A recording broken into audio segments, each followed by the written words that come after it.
आप सभी साथियों का बहुत बहुत धन्यवाद, आभार। आपके सहयोग से मैंने 1000 सब्सक्राइब पूरे किए हैं। ये सब आप लोगों का प्रेम है। मैं मेरे चैनल पर एजुकेशन, मोटिवेशन, पब्लिक अवेयरनेस और कभी कभी राजनीतिक चीजों का भी तड़का लगा देता हूं। तो आप लोगों का प्रेम जो मिल रहा है उसका मैं दोबारा बहुत बहुत धन्यवाद और आभार व्यक्त करता हूं आप लोगों का। क्या इस दुनिया में गरीब होना पाप है? बचपन से ही आपको सिखाया जाता है या आपको बताया जाता है कि जिस पर भगवान की, ईश्वर की असीम कृपा होती है वो आदमी गरीब होता है, जो बिल्कुल असत्य है, निराधार है और विश्वास करने लायक नहीं है। आप गरीब है इसका मतलब यह है कि आप में कोई प्रतिभा नहीं है, कोई हुनर नहीं है, कोई गुण नहीं है, आपको कुछ आता जाता नहीं है। सिर्फ आप शरीर के इस नीचे के हिस्से से मेहनत करते हैं और इसी से कमाते हैं। जिस दिन आप इस दिमाग से कमाना सीख जाएंगे ना, आपकी गरीबी दूर हो जाएगी। मैं पूरे दावे के साथ बोल सकता हूं। आप नकारात्मक दुनिया में रहते हैं, नकारात्मक विचारों वालों के बीच में रहते हैं और लोग बाग बोलते हैं कि तू ये नहीं कर सकता, तू ये नहीं कर सकता।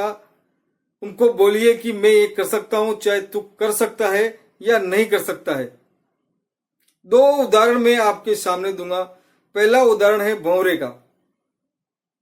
विज्ञान बोलती है, साइंस बोलती है, वायु का सिद्धांत बोलता है कि जो भंवरे के पंख होते हैं ना, वो उसके शरीर से हल्के होते हैं।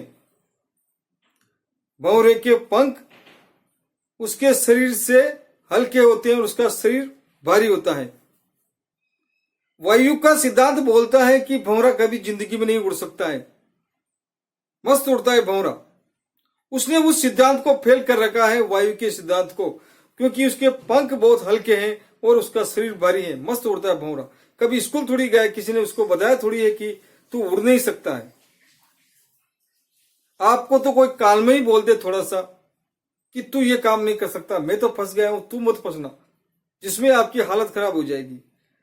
आइंस्टाइन का नाम सुना होगा आपने, जो मशहूर साइंटिस्ट थे। कई खोजें की उन्होंने। बचपन में उनको मंदबुद्धि बोला जाता था। 8 साल की उम्र में वो स्कूल गए और शाम को घर पे आए तो एक प्रिंसिपल ने उनके हाथ में एक चिट्ठी रखी और उनको घर भेज दिया। घर आए आइंस्टाइन और वो चिट्ठी उन्होंने माँ को दी। माँ ने उस चिट्ठी को पढ़ा तो उस चिट्ठी में लिखा था कि तुम्हारा बच्चा विलक्षण प्रतिभा का धनी है, इसमें अपार संभावना है और बहुत होशियार है, आगे जाके जिंदगी में बहुत तरक्की करेगा और अपनी जिंदगी में आगे बढ़ेगा। हमारा स्कूल, हमारा मैनेजमेंट, हमारे फैकल्टी, हमारे टीचर इस लायक नहीं है कि तुम्हारे बच्चों को पढ़ा सके, हम इसको शिक्षित कर सके। हम इसकी विलक्षण प्रतिभा के आगे हमारा स्कूल, हमारा मैनेजमेंट नतमस्तक है। हम आपके बच्चों को नहीं पढ़ा सकते।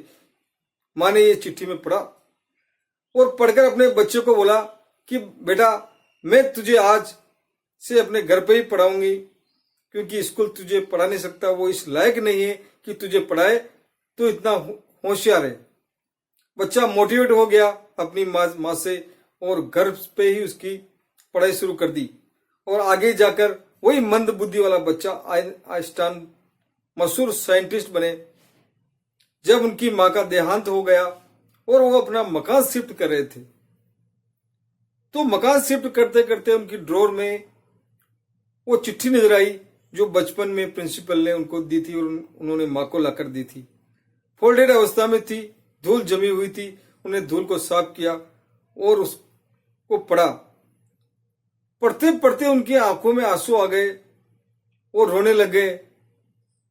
उस चिट्ठी में लिखा था कि तुम्हारा बच्चा मंदबुद्धि है, ये जिंदगी में कुछ नहीं कर सकता है, हम इसको पढ़ा नहीं सकते, तुम अपने बच्चों को घर पर रखो। माँ ने बिल्कुल उल्टा पढ़ा बिल्कुल उल्टा और बच्चा मोटिवेट हो गया है, तो अपनी प्रतिभा में निखार लाइए और जिंदगी में आगे बढ़िए। और मेरा चैनल अच्छा लगता है तो सब्सक्राइब कीजिए, लाइक कीजिए, शेयर कीजिए। जय हिंद, जय भारत।